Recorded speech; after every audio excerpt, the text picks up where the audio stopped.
What up, y'all? John Wetmore here, out of Atlanta, doing a new series. I guess my crew named it John Reacts. Gonna watch a video today of Kobe, the mindset of a winner. Then we got a Jordan Belfort video after. Just gonna check them out and see how it might relate to what we do. You really want me on the team. What's your approach to recruitment? You want first place, come play with me. You want second place, go somewhere else. Hey, right off the rip, that's FFL mantra right there. Legit. I like this. I've seen some of this. Like, I would watch Magic play. I'd watch Michael play. And I would see them do these unbelievable things, and I'd say, you know, can I get to that level? I don't know, but let's find out.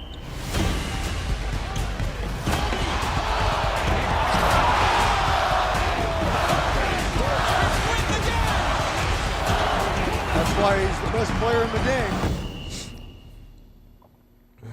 Everything was done to try to learn how to become a better basketball player. Everything. And so when you have that point of view, then literally the world becomes your library to help you to become better at your craft. So because you know what you want, the world's giving you exactly the information you need to become better at it. Because you know what you're looking for. So many guys tell stories about your work ethic.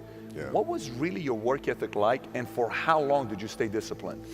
Well, I mean, every day. I mean, since 20 years. I mean, it was an everyday process and trying to figure out strengths and weaknesses. For example, jumping ability. Man, my vertical was a 40, it wasn't a 46 or a 45.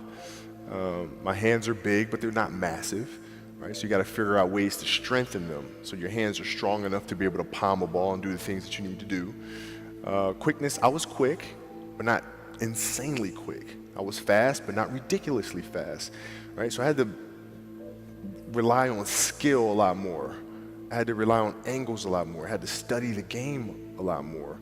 And but I enjoyed it though. So like from the time I can remember when I started watching the game, I studied the game, and it just never changed.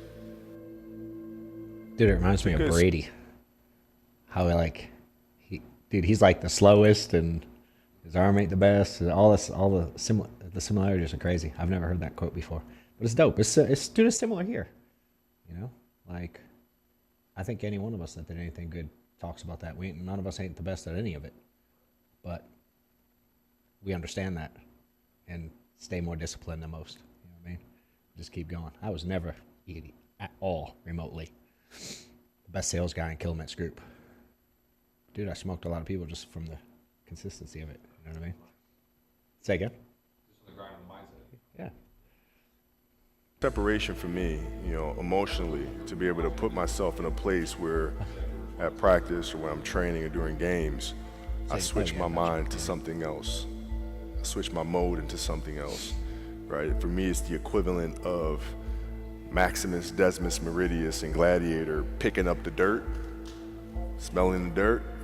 It's go time, right? So that was my mental switch. It was like an actor getting ready for a film. You got to put yourself in that cage. When you're in that cage, you are that character. And then when you leave there, it's something completely different. But when I'm in that cage, bro, don't touch me, don't talk to me. How did you get mentally and emotionally so strong where it doesn't bother you?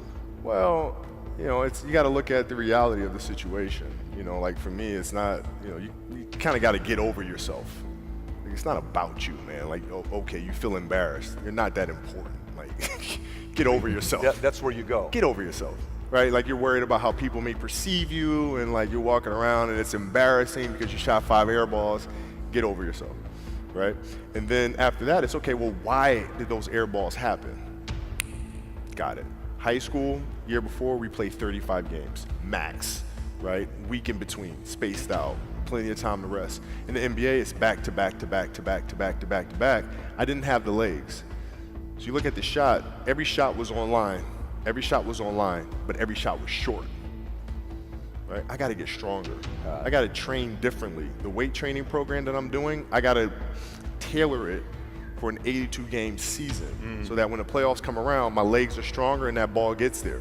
So I look at it with rationale and say, okay, well, the reason why I shot air balls is because my legs aren't there. I go, well, next year they'll be there. That was it. Done. I love how he owns it all. You know, it's like no excuses, just owning it, understanding his role in the mistakes and fixing it. It's pretty dope. You know, I wish more agents did that instead of the leads and the clients and the weather and the, you know, in a bad batch. It's like, come on. Were there some names that you looked at and says, these three guys are as crazy as I am? I at the time, I deal with what I've referred to as Goat Mountain. I went to Goat Mountain, and I talked to Magic, Michael, Bird, Keem Olajuwon, Jerry West, Oscar Robinson, Bill Russell. You know, so I would talk to them. What did you do? What were your experiences? Michael in particular, he's become my big brother. He's been my big brother since I first came in the league. And what was that process like? So I went to them and started understanding the ins and outs of the game and, you know, how they approach things and their level of detail and obsessiveness. And that's what I did. The players that had that passion but weren't willing to commit their entire lives to doing that, right? It's a choice. Right? You have other things. You have family. You have all these other things that you have to do. The game can't really be your number one priority.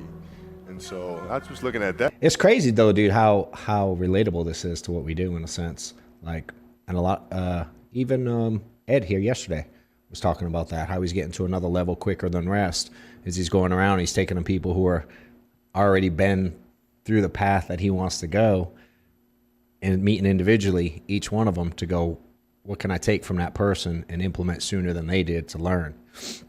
I talk about it all the time. I mean, you've seen the picture too. When I got on a plane with Killimet early on and following people around and learning from Sean and Matt and Mark and Andrew, Paul, those guys. I mean, it's like, why not use that as an advantage? Dude, Kobe's a boss. He's so sick. I love how strong his mindset is, like, and how consistently he stays that way through everything, all the adversity, all the struggles, all the, you know, it's like I can learn from that. Because I can look back and go, I can do it for phases. This cat's been consistent for 20-something years, like, whoo-wee, you know. But again, it's so relatable to, it seems like business, life, also similar in the sense that you can control the things you can control, and don't let your own thought process be a barrier to you having whatever level of success you want to have. You know, I think as many people as I can see where it's affected me, even though I've, you know, done okay. Like, dude, as many people as I've talked to, dude, that's the biggest struggle for agents getting into this and staying with it and sticking through it, is when adversity hits, is some outside force that caused it, and it makes people stop because they don't believe they can accomplish it, whatever they're trying to accomplish, you know. And he's always just like, all right, what can I change about me to expedite this process and get to this goal? And, you know what I mean, how can I improve? And I can look at it and go, man, sometimes I go through struggles here and I blame something. I'd be like, these employees or this, you know what I mean, this agent, this manager, this. Yeah, we're human, dude. But I just love the level of control he has mentally. That's dope. We're going to the next one. I have 4 boards up here. We don't have that much time today because I love to talk. By the way, I talk all day. So on one side, you have the inner world, which represents all the things that happen up here between your ears before you ever go out into the world and take action.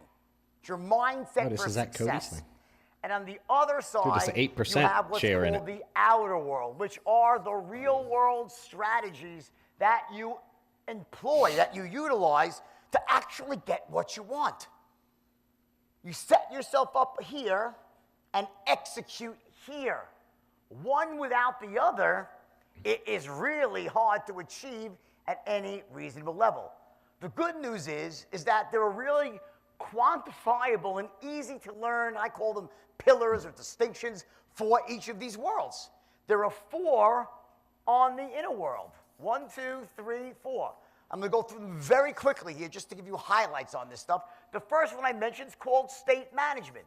The ability to manage your emotional state, your physiological emotional state, to show up in the moment feeling positive, certain, confident, clear. Certainty, confidence, clarity, courage, the 4 C's for selling. Disempowered states, uncertainty, overwhelm, Dude, I want to fear. take notes. If got, like, a little you notepad could in be here? the greatest salesperson Dude, I love this in stuff. the world, I but if talk you about this knock Monday. on someone's door or this you stuff. pick up that phone and you are in that moment a state of I can go uncertainty and downstairs overwhelm, good luck I'll just use trying that to for now. close the fucking sale. Oh, okay. In that moment, you might be the greatest salesperson, but in that moment, you're blocked from accessing the I'm skills legit used and to the this. greatness that you possess. State management's almost like a spigot. When it's open, when you're in an empowered state or states, it opens up the spigot for all the greatness in you to flow out. And when you're in disempowered states, the spigot is closed and you're still great, but it's locked inside you. It can't express itself in the real world. Now, when it comes to selling, in particular, it gets even more complex because at the highest level, what sales really is the transference of emotion. And the primary emotion that you transfer is the emotion of certainty. Certainty that the product that you're offering, the solution makes sense. It's got the best value proposition, the best cost-benefit ratio. It's going to fill their needs, resolve their pain, eliminate their worries. Very important in insurance. So you have that component, the actual product itself. There's certainty. Dude, it's funny. they can Right off the trust rip, this you dude's already talking about controlling that your you're mindset. there I mean, it's with like the their same. best Just use interest different at heart, different not words, just different a sleazy verbiage. salesperson trying to ram any policy down their throat to make a buck. Because let's face it, if they think you got the greatest policy in the world, but they don't trust you, will they buy from you? No way. If they really love it, they'll go find the same policy and buy from somewhere else. And thirdly, the company that stands behind the product has actually to be there for the long term as well. You're transferring certainty. I invented the straight line system as a way for teaching people who are not particularly blessed with the ability to transfer certainty. Like I have a natural ability, who's a natural born closer? I'm sure there's some here. There's a bunch, right? Natural born closers intuitively, for whatever reason, their brain is wired in such a way, they intuitively know what to say, how to say it, when to say it, to essentially transfer certainty to another human being. The straight line system allowed these young kids, and since then over the last 30 years, people all over the world to close in that same way, to transfer certainty. The straight line system allows you to transfer certainty, but what it doesn't do, it doesn't create certainty. It transfers it. Certainty is created by you. By showing up in a state of absolute certainty. And the straight line allows you to transfer that certainty without breaking fundamental rules of selling and human communication. Like, I can't transfer certainty and make them hate me at the same time. I can't transfer certainty and bore them to death or make them think I'm an idiot or I'm a loser, or I can't transfer certainty in such a long-winded way where they're just like, no, there's rules. I can't break rapport. There's all these rules of communication. The straight line allows you to transfer certainty. The best metaphor I've ever come up with, it's the way a home heating system works. You have a nice big house. In the basement, you have a furnace. Then you have all the ductwork, the HVAC system, right? The HVAC system allows the furnace to transfer the heat it creates to all the different rooms without dissipating the energy. Each room gets heated in a very efficient, elegant way without all the heat escaping into the atmosphere. You could have the greatest ductwork, the greatest HVAC system in the world, beautiful, pristine. But if the furnace is broken, guess what? The house ain't going to be heating up. You are the furnace. The straight line system is the ductwork. The person you're trying to close represents all the different rooms of the house. You have to show up in a state of absolute certainty that your product is the best, that you are the best. When I say the best, I mean the most ethical, the most knowledgeable, the best for them, a resource for them. Your company is the best, and you use the straight line to transfer the certainty. Two sides to the equation. So state management is crucial. The second element here are called your beliefs. And I'll go quickly here. There are certain beliefs that lead us to success. We call them empowering beliefs. And there's other beliefs that are very disempowering. We call them limiting beliefs. Limiting beliefs are, I think it's difficult to make money. Selling is evil. Okay, I'm too old. I'm too young. I'm not meant for greatness. All these beliefs. I don't have time to go into the whole belief thing. Hopefully you guys have done some work in self-development. I didn't invent this stuff, right? It's out there, but you have to root out limiting beliefs and replace them with empowering beliefs. And there's ways to do that, because here's the deal. We're all held down by our lowest level limiting belief. It's almost like, imagine a beautiful Ferrari race car, right? Cherry red chassis, beautiful sleek body, 500 horsepower engine or more, 12 cylinders, 4 valves per, capable of going 240 miles an hour. But if there's a governor on the engine stopping the flow of gas, I don't care how fast the car could go, it's not going over 55. That's what a limiting belief does. It sits on your life and stops you from charging forward when you should, and causes you to pull back when you should. He's talking about like, if you don't think you have one, then guess what? You just found your first limiting belief. if a car could go X speed, but it has that governor on it, right? Moving forward, then it can't go that speed even if you want to. Number three, and he called that governor like a limiting belief. Dude, it's nuts how many agents come in here. Integrated vision for your future. And they know they have to run 30 appointments a week, or they know they have to do so many recruits a week, or they have to buy so many leads, or whatever they got to do. Does it matter? And dude, their self-belief in themselves stops them in the mud. Why do I want to get what I want to get? It's not just money. Your why can't be money. It's nuts I'll save it for the end. The last thing we can hold ourselves back. Circle back. I want to move just forward. by circle back and our close belief in with your ourselves. why. And then when we have all these goals that we set, that's the one thing. I was definitely not good at the selling side. There's daily I always goals, believed weekly that I goals, could do what monthly other people goals, were doing. Annual goals. But our vision is long term. It endures. Going back to some of the Kobe stuff, it's like, all right, evolves let me and just figure out grows. what it is they're It's a doing, living, breathing ask them the organism. questions, talk through it, see what People say I'm goal what they've oriented. learned, That's like, great, things they've changed, the mistakes they made. I always believed I could do something as long as they could teach where me you're connected what they to. did. You can't get overly emotional about your goals, because when Here, I this set dude's goals, definitely just so you talking know, about I the majority seldom of hit people my goals. holding themselves You know back. why? I set really lofty goals. The problem with most people in life, and why they don't really ever achieve greatness, is not because they set their goals too high and miss them. It's because they set their goals too low and hit them. I'm dead serious, guys. They set their goals too low and they hit them because the enemy of great is good. I always said here too, like agents that want to build, when the override or the money is the driving factor for wanting to build, I've never seen someone build it big, but when the why becomes, I want to help a bunch of people do better in life, it's weird. Those are the ones that have built it the most.